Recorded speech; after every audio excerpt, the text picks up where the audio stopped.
पेशावर कांड के महानायक वीर चंद सिंह गढ़वाली का जन्म 25 दिसंबर 1891 में हुआ था। चंद्र सिंह के पूर्वज चौहान वंश के थे जो मुरादाबाद में रहते थे, पर काफी समय पहले ही वह गढ़वाल की राजधानी चांदपुरगढ़ में आकर बस गए थे और यहाँ के ठोकदारों की सेवा करने लगे थे। चंद्र सिंह के पिता का नाम जलौद सिंह भंडारी था और वह एक अनपढ़ किसान थे। इसी कारण चंद्र सिंह को वो शिक्षित नहीं कर सके, पर चंद्र सिंह ने अपनी मेहनत से ही पढ़ना लिखना सीख लिया था। 3 दिसंबर 1914 को चंद्र सिंह सेना में भर्ती होने के लिए लैंसेडॉन पहुंचे और सेना में भर्ती हो गए। यह प्रथम विश्व युद्ध का समय था।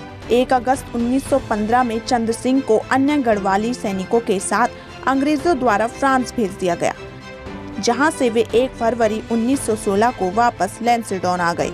प्रथम विश्व युद्ध के दौरान ही 1917 में चंद्र सिंह ने अंग्रेजों की ओर से मेसोपोटामिया के युद्ध में भाग लिया, जिसमें अंग्रेजों की जीत हुई थी। 1918 में बगदाद की लड़ाई में भी उन्होंने हिस्सा लिया। प्रथम विश्व युद्ध समाप्त हो जाने के बाद अंग्रेजों द्वारा सैनिकों को निकालना शुरू कर दिया और जिन्हें युद्ध के समय तरक्की दी गई थी, उनके पदों को भी कम कर दिया गया। इसमें चंद्र सिंह भी थे।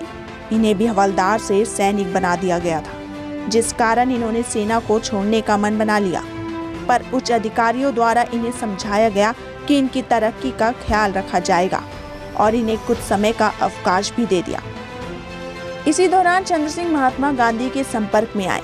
कुछ समय बाद इन्हें इनकी बटालियन समेत 1920 में वजीरिस्तान भेजा गया, जिसके बाद इनकी पुनः तरक्की हो गई।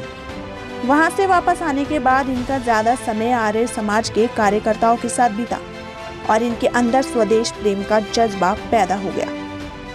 पर अंग्रेजों को यह रास नहीं आया और उन्होंने इन्हें खैबर दर्रे के पास भेज दिया। इस समय तक चंद्र सिंह मेजर हवलदार के पद को पा चुके थे। 1930 में चंद्र सिंह गढ़वाली को 14 साल के कारावास के लिए एबटाबाद की जेल में भेज दिया गया, जिसके बाद इन्हें अलग अलग जेलों में स्थानांतरित किया गया, पर इनकी सजा कम हो गई और 11 साल के कारावास के बाद इन्हें 26 दिसंबर 1941 को आजाद कर दिया गया, परंतु इनके प्रवेश में प्रतिबंधित रहे, जिस कारण इन्हें यहाँ वहाँ भटकते रहना पड़ा और अंत में वे गांधी जी के पास चले गए। गांधी इनके स्वभाव से काफी प्रभावित रहे। 8 अगस्त 1942 के भारत छोड़ो आंदोलन में इन्होंने इलाहाबाद में रहकर इस सक्रिय आंदोलन में भाग लिया और फिर 3 साल के लिए गिरफ्तार हुए। 22 दिसंबर 1946 में कम्युनिस्टों के सहयोग के कारण चंद्र सिंह फिर से गढ़वाल में प्रवेश कर सके।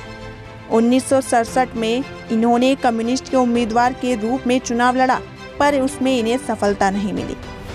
1 अक्टूबर 1979 को चंद्र सिंह गढ़वाली का लंबी बीमारी के बाद देहांत हो गया। 1994 में भारत सरकार द्वारा उनके सम्मान में एक डाक टिकट भी जारी किया गया तथा कई सड़कों के नाम भी इनके नाम पर रखे गए। वहीं उत्तराखंड में वीर चंद सिंह गढ़वाली के नाम से कई पर्यटन स्वरोजगार योजनाएं सरकार चला रही है। पहाड़ी प्रदेश उत्तराखंड में उनके नाम से लोगों को स्वरोजगार प्रदान कर बड़ी मदद की जा रही है। वीर चंद सिंह गढ़वाली के पुण्यतिथि के अवसर पर आज उत्तराखंड में केंद्रीय गृह मंत्री राजनाथ सिंह भी पहुंचे और पौड़ी में उनकी प्रतिमा का अनावरण किया। इस मौके पर मुख्यमंत्री पुष्कर सिंह धामी भी मौजूद रहे।